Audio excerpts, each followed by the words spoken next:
अहमद, आपका आज के मैच के हवाले से, कल का मैच तो हमारा यकीनन बड़ा इंपॉर्टेंट मैच होने वाला है, उस पर हमने भी तफसील से बात करनी है, लेकिन आज ये जो एक नया हमने जलवा देखा है श्रीलंका का, और इंग्लैंड की टीम फिर वही बात है कि दिफाई चैंपियन हैं, बिल्कुल भी चल नहीं पा रहे हैं। 5 में से अभी तक सिर्फ एक बांग्लादेश का जो मैच है वो जीत सके हैं।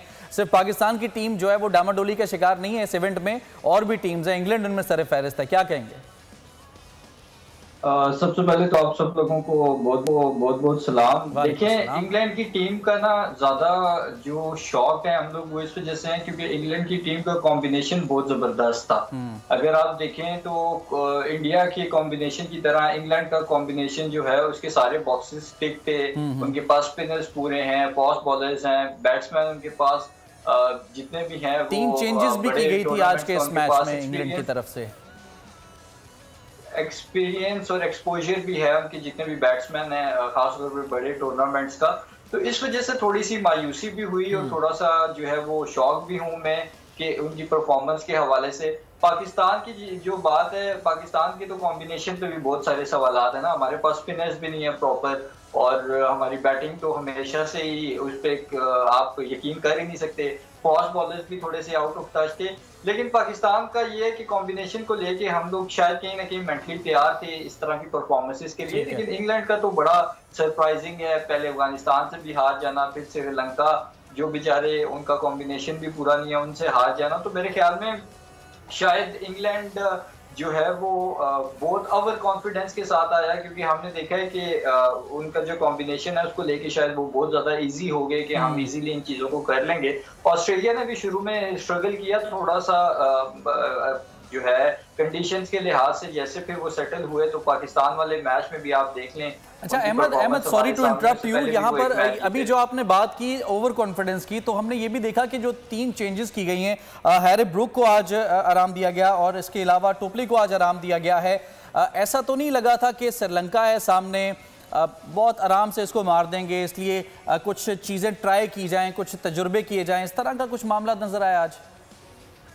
देखिए फराज, मुझे लगता है कि जो इनको साउथ अफ्रीका वाला मैच था ना, उसके बाद तो ये बिल्कुल ही जो है गुमसुम और घबराए हुए आदमी नजर आए हैं। और शायद साउथ अफ्रीका वाली मार के बाद इन्होंने कुछ तजुर्बात एक्स्ट्रा एक्सपेरिमेंट किया। मुझे लगता है ये जो इन्होंने हैरी ब्रूक को ड्रॉप किया, कुछ और चेंजेस किए हैं, इन्होंने कुछ एक्स्ट्रा एक्सपेरिमेंट कर दिए हैं। इतने ज्यादा एक्सपेरिमेंट्स की जरूरत नहीं थी, उसी कॉम्बिनेशन के था।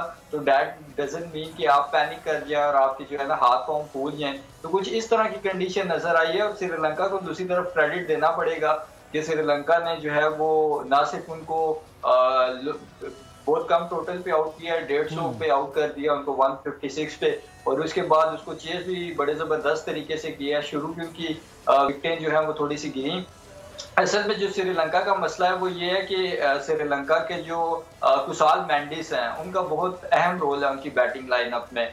लेकिन वर्ल्ड कप में वो शुरू में तो बड़ी जबरदस्त फॉर्म में थे, साउथ अफ्रीका के अगेंस्ट भी उन्होंने बहुत जबरदस्त बैटिंग की, लेकिन अभी वो थोड़ा सा आउट ऑफ टच नजर आ रहे हैं। लेकिन फिर भी समहाउ श्रीलंका जो है वो मैच जीता है, और जितनी भी अप्रिशिएट किया जाए श्रीलंका को उतना कम है। इंग्लैंड तो वर्ल्ड चैंपियन है जो अपने टाइटल को इस वर्ल्ड कप में डिफेंड कर रही है। तो जो इंग्लैंड की परफॉर्मेंस है वो मेरे ख्याल में पाकिस्तान से भी वर्स्ट है, और कहीं से भी नहीं लग रहा कि वर्ल्ड क्लास या वर्ल्ड चैंपियन टीम जो है इस वर्ल्ड कप में कम्पीट करने के लिए और अपने वर्ल्ड टाइटल। लेकिन आज के मैच का स्पेसिफिकली अगर देखा जाए, सारा जो है वो श्रीलंकन बॉलर्स के नाम जाता है, क्या कहेंगे?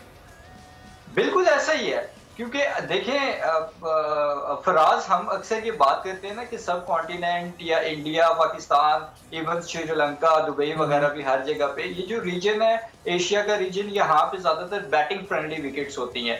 तो देखें हमने यही चीज देखी साउथ अफ्रीका और इंग्लैंड वाले मैच में, हमने यही चीज देखी आज भी कि अगर बॉलर्स राइट एरियाज पे बॉलिंग कर रहे हैं तो उनको सक्सेस मिल रही है, उनको विकेट मिल रही हैं। वो बिल्कुल लकीर के फकीर बन के एक ही लाइन पे पेस पे रिलाई करके जो है ना वो अपना गुजारा नहीं कर रहे हैं। स्पिनर्स हैं वो देखते हैं कि जहाँ पे पैचेस हैं वहां पे वो अपने बॉल को लैंड कराते हैं ताकि ज्यादा से ज्यादा टर्न मिले। तो आई थिंक कि ये टीमों का ना, हमने देखा है कि साउथ अफ्रीका की टीम का और आज श्रीलंका की टीम का एक बड़ा प्रॉपर हमें होमवर्क नजर आया है। कंडीशंस और पिच के अकॉर्डिंगली उन्होंने बॉलिंग की है, राइट एरियाज पे बॉलिंग की है तो सक्सेस मिल रही है। अगर हम राइट एरियाज पे बॉलिंग नहीं करेंगे, अब अपनी मैं टीम की अगर बात करूं तो हमारे बॉलर्स तो ऐसे लगता है जैसे यॉर्कर करना ही भूल गए हैं। वो बिल्कुल बैक पे जो है वो मिड ऑफ द पिच पे या शॉर्ट बॉल्स करते हैं ज्यादातर, वो यॉर्कर्स उस तरह से एग्जीक्यूट नहीं कर पा रहे, जिसकी वजह से हमें काफी मार भी पड़ती है। और मेरे ख्याल में कि अगर यहाँ पे भी इंडिया में भी इस वर्ल्ड कप के दौरान आप ओवरऑल देखें तो जिस भी टीम के बॉलर्स ने राइट एरियाज में बॉलिंग की है उनको सक्सेस मिली है।